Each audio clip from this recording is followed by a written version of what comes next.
अगर हम औरत की आंख से इस दुनिया को देखते तो शायद दुनिया की ज़मीन पर इतनी बर्बादी ना हुई होती।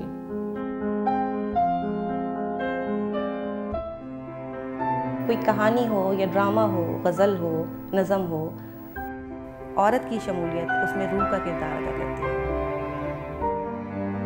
मुझे अपने औरत होने पे फ़ख्र है,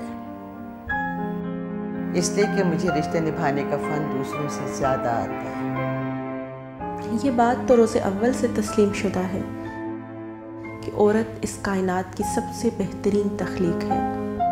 खुदा ने इस कायनात के लिए जो सबसे खूबसूरत और कीमती तोहफ़ा दिया है वो औरत है। मैं औरत हूँ, इंसान हूँ, हक़ अपने की खुद निगरान हूँ।